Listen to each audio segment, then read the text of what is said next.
Oof, it is hot. It's like 90 something degrees out right now here.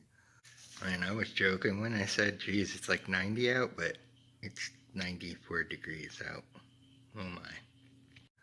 So anyways, I'm gonna get this hanging out here because we're gonna start doing wheels. But I gotta put the headset on this. We're gonna do it like the sub. I had a lot of people ask me though, what's your like most important tool? Torque wrench, man. I mean, seriously, for bicycles and stuff in general, there's a lot of guidelines, especially aluminum and stuff. If you over tighten these, you actually strip the threads, whether you realize it or not, and over time vibration will make them fall out.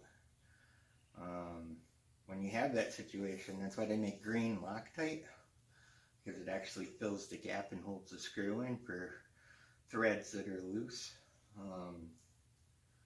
Like when you're going into aluminum, 8-9 foot-pounds is roughly what you need to be at, and this is the thing that keeps your threads tight. So I like to go on the higher end. I'll usually, if it says like 8 foot-pounds, I'll do 9 or like 8.5, something like that.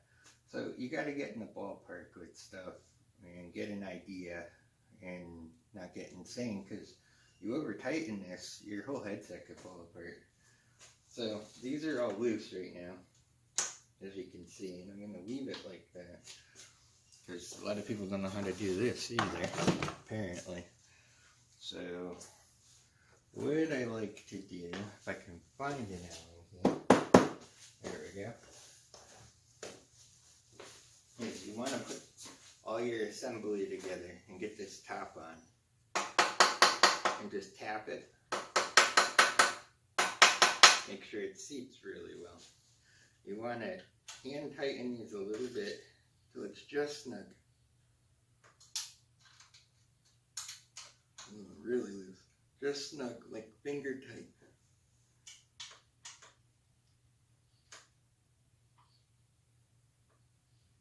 Alright. So this is the part a lot of people jack up here. Is you want to put your headset on, right?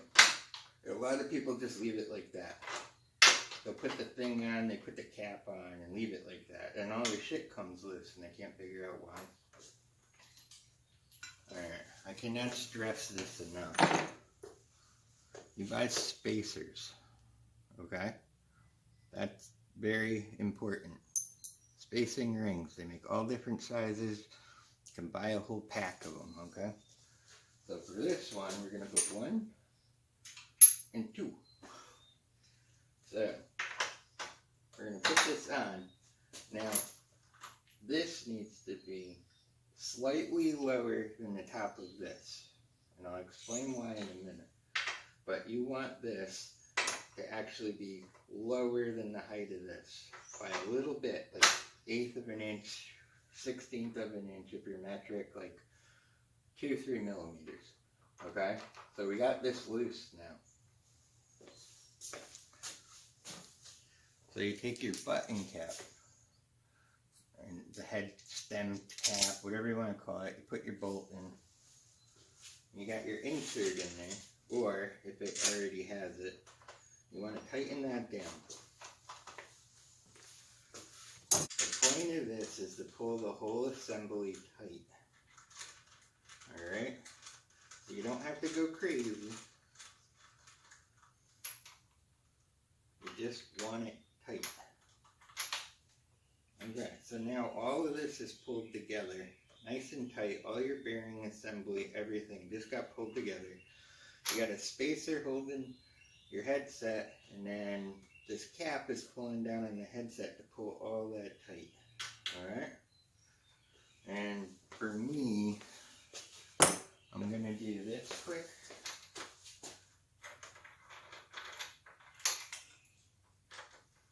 You don't have to have these in, but I'm going to do it to align my handlebars right out of the gate.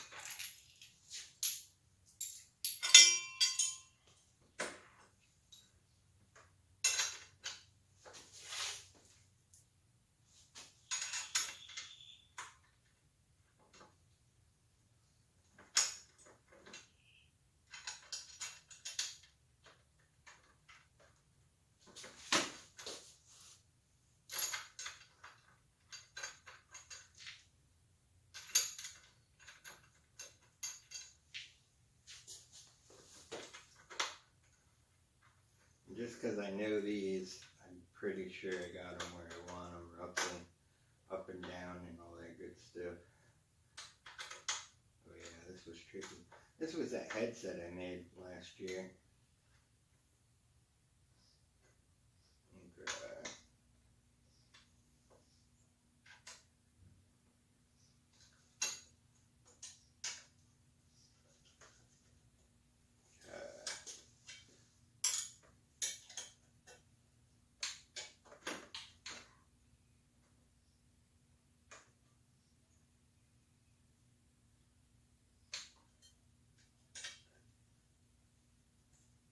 Alright, so we're just going to hand snug those. Okay. So anyways, roughly roundabout. I like this one because I can space it up here. Okay. So now we were going to tighten down the headset. Yeah, these CDH power ones, if you don't do it like this, you're screwed. Boy, it is hot today. Alright.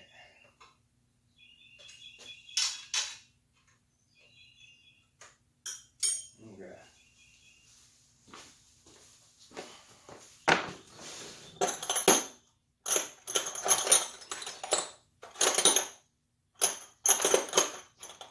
I believe this is it. Okay. We're going to put this on aluminum to aluminum. We're going to go 5, 6, 7, 8. So 5, 6, 7, 8. So we're at 5, adding 3, so we're at 8. So aluminum, steel into aluminum is almost always 8.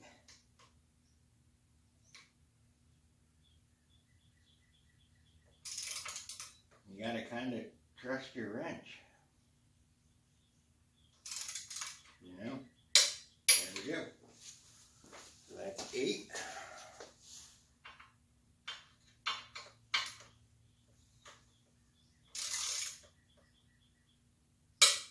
That's 8. So that's it. Alright. Here's my socket. Alright. So again, this is aluminum, so we're going in steel screw into aluminum, or bolt.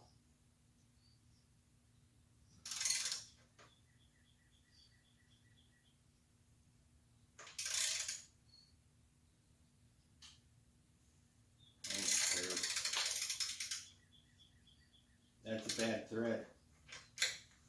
Shit. So we got a bad thread on that one.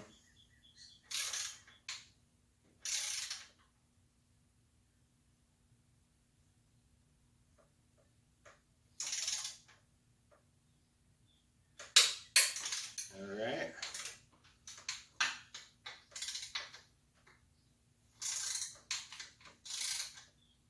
That's a bad thread too, it's not deep enough.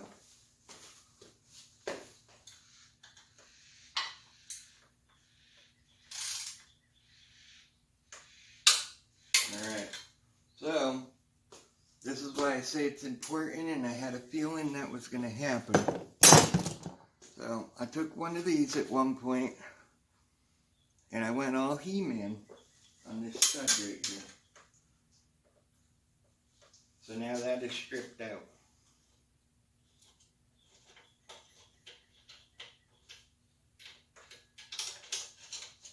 So I want you guys to see this. See that? That's aluminum on it. So that's why it's so important to use a torque wrench. And I did not on this originally. I had one come loose and I did it quick. And I had a feeling that was going to happen. So I just wanted to show you guys, this is what happens. Over time, when you don't use a torque wrench, you end up wiping your threads, and then over time, it'll eat into them just like that. So, That is called using this and torquing it down too much because you didn't use a torque wrench. So I have the technology to fix this, and I'm not really worried about it. I'm basically going to drill in deeper, retap, and put some stainless English screws in that anyways, which I got right here. But the whole point was I had a feeling that one and that one or something was going to strip because I went all He-Man. I actually used one of these in a socket wrench a while back. I didn't bother. I was being lazy, quick. And then when I go to torque it to the correct thing, that's what happens as a result. So I hope that's a lesson learned to some other people before they screw up like I did there. I forgot this one.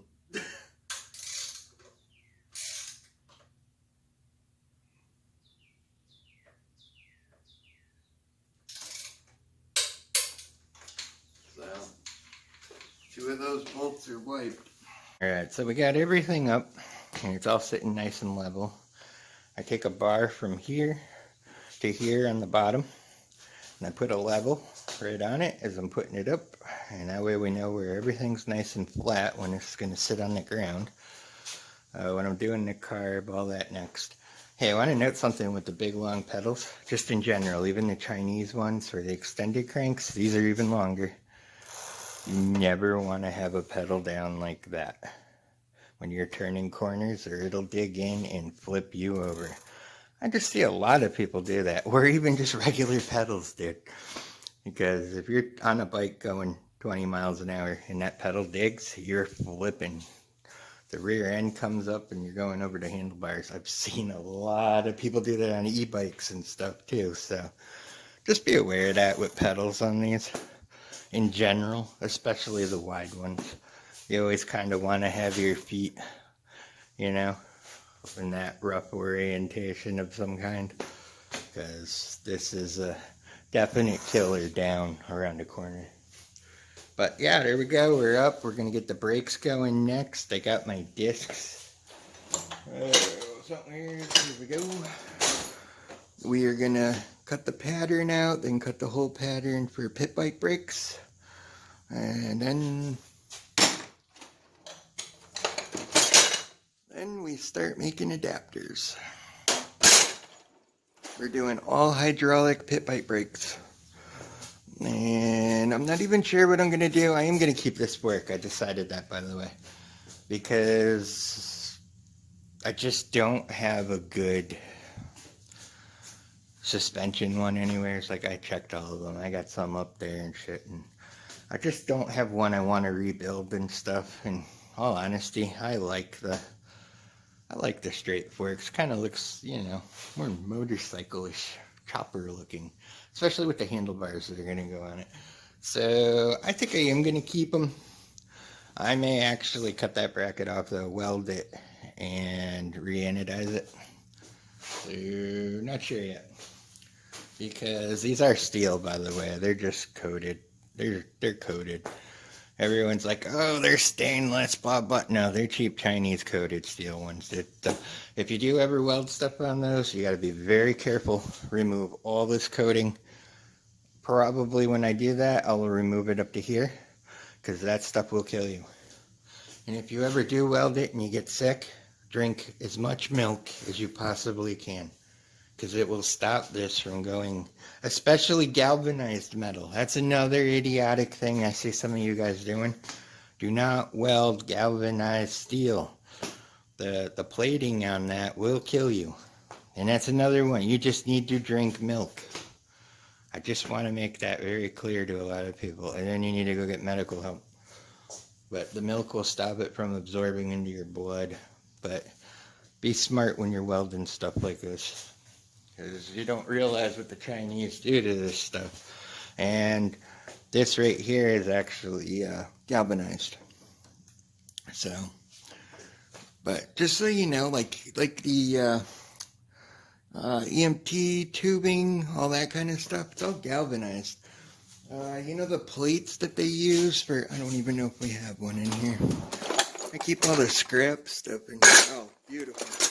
Like this kind of cheap Chinese shit, like your, chain tensioners and all that. This is all galvanized steel. So you weld this, you better remove all that coating because you will get sick. So I just figured I'd mention that. Yeah, I see a lot of people doing stupid stuff with that, and it might not kill you then, but later down the road, you are going to regret life. So anyways, I'll just give you guys a look at what's going on because a lot of people couldn't see this. But yeah, these are all grade 6 bolts, aircraft bolts, holding everything on. Everything we're going English. Everything. The whole entire thing.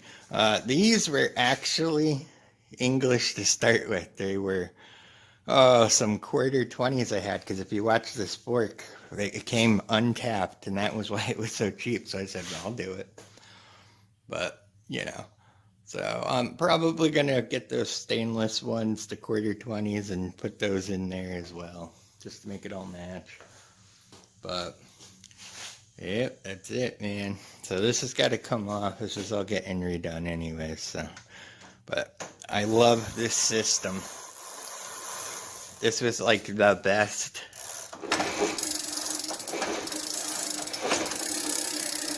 A lot of people tell me, how do you have that on there?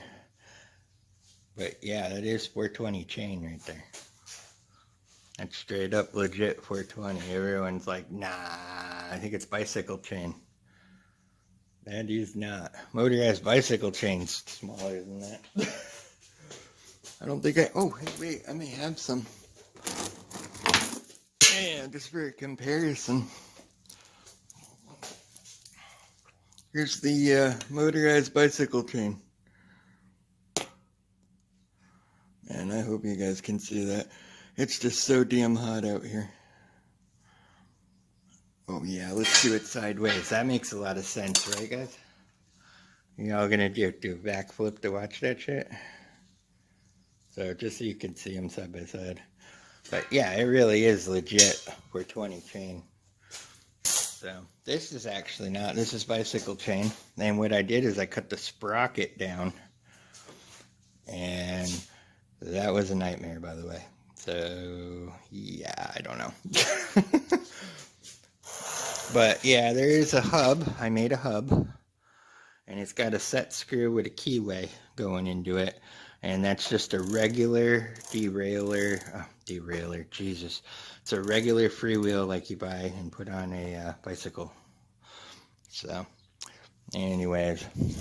Alright, so stay tuned. We got a lot of stuff coming on this. I got it up.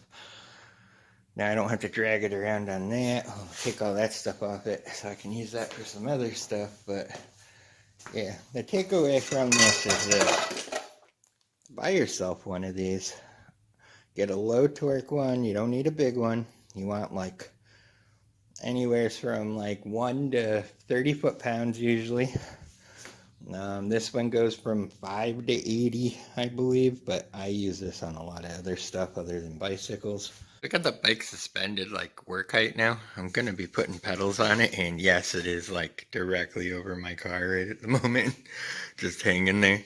So I'm going to get the front disc and rear disc assembly done here shortly.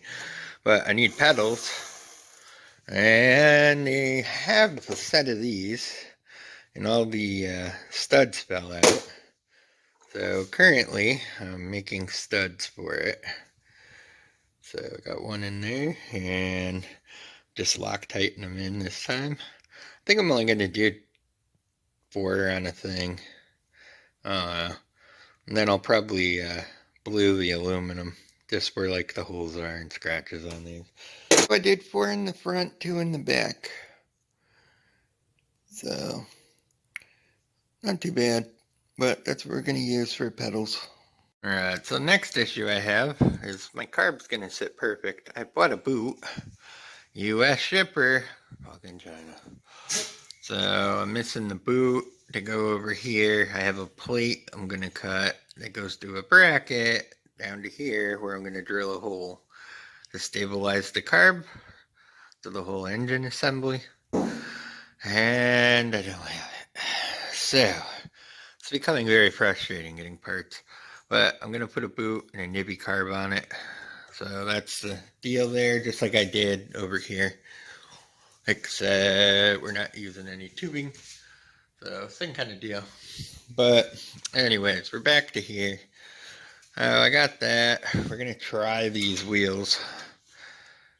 We'll see. I did pull out the bearings and put in sealed bearings in these. So I did do that. But we will see how these hold up. You know, they're really not a bad wheel. This is BBR Tuning's high heavy spoke whatever wheel.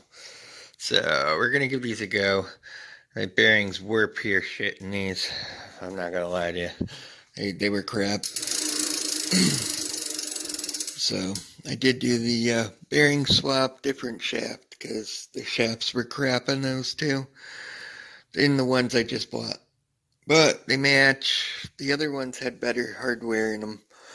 So, and the other thing I noticed too, look at that. They're a little loose right out of the box. But like always, I'm going to tighten these up, all that good stuff. But I'm trying to decide what to do with the brakes at the moment. Some people said double stack them, they're fine. I don't know about that. Maybe I could tack weld them together. I don't know. I just don't feel good about it. I really want to do a bracket and that, except the United States Postal Service has lost my package for the third time. So I got a carb piece coming from China. Pit bike brakes. I think they're 220 millimeter 56 spacing square, and I gotta make a plate, which I got all that already. I've got them. 1/4 inch is what I'm gonna make it out of. We're gonna do the 4-hole pattern, and then the 6 bolt. I think I'm gonna just do a 1/2 inch hole through it, something like that. Give it extra meat, because I don't have anything to avoid. It's just gonna be as big as that. And I might actually cut a pocket in this to fit on it flat. And then just follow that size. If you could see it. Follow the size of the nuts. And then cut a pocket in it so that the bearings there won't hit this as it spins with it. I know. Sounds weird. Sounds complex. We'll figure it out. But anyways, I want to do that and then put the pit bike brake on the inside so I can make a nice bracket and hold the caliper. But I don't know. Everything's just going to hell with the UPS freaking stuff and United States Postal Service, and now I got the I was going to put one of those things in here because what I'm going to do is put one of those kickstands that come off the back and do it that way. I think it'll balance a little better with one of the heavy, like pit bike type kickstands. So we'll see, because all the weight's that side, and then it'll push, and it should sit pretty nice. I don't know. Or I'm gonna just do a flip kick one like I do on all of them. Haven't got there yet, but yeah, that's where everything's at. No idea what kind of seat I'm going to throw on this yet. I do love those old handlebars, the BMX type. They're on there. And I did show a video. Well, actually, I'm going to add this to that. Where you are supposed to tighten these correctly. Because if you screw those threads up, your bolts will come out and you will have one hell of a shitty day. I mean, seriously, there's no other way to put that. Really got to torque stuff right. I'm telling you, torque wrench, it's like the best tool you could possibly buy. A low foot-pound, like 5 to 25 foot-pounds. That's like one. I think they come 1 to 25, the little ones. And you really need it. If you're going to start building stuff like this, it's a necessity. Because you got to tighten these to a certain thing. All these are tightened to spec for what they should be. You know, everything. You got all these Allen keys, everything. I don't put Loctite on it. I don't do anything. I just spec tighten it.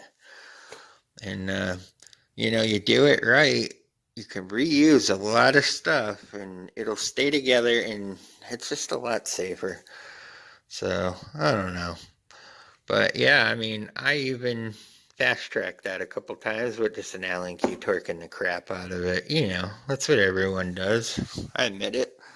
But yeah, I mean, I stripped too. When I did it with the correct thing, they spun right around. I had to go through, drill it, and tap it to get a good half-inch of threads on them again. So it'll end bad. So anyways, you know, just be safe with this stuff. I mean, you guys all look at this. This is 139cc. Sure, it's got a CVT and all that. And this thing's probably going to haul ass, to be honest. But, you know, it's a bicycle. And reality is you really shouldn't. But I like the CVT for one reason. It's going to get up and go, and I ain't got to do shit. I don't ever pedal. I'll be honest, I don't ever pedal on that. Almost nothing. You know, I put the reed valves on it because of lower end power, you know, all that kind of stuff. Because, you know, I like to take that on a trail. It's got high gear ratio. That one's got a little bit taller gear ratio because it just cruises. I take it on the beach. Then I got the CVT one here with the 4-stroke, and it's like driving a motorcycle. You just get up and go. You got both brakes. It's different. There's no clutch, but just saying, in general, it's nice because it's a nice slow cruise. And this one here, I know everyone's gonna be, what's the top speed? May never know. I just want it to last. I don't want to run it to death to where it explodes. You know. I mean, if it gets up to like $6,000, because that motor is rated for 6,500, I believe, on the bearings. That's about it. CVT will kick in, and that's about all you'll ever know. And I am actually going to use a chain tensioner right here too. Haven't decided how I'm going to do that yet. I may actually use a motorcycle one. Not sure. Or I might use a kit one, just to really piss everyone off.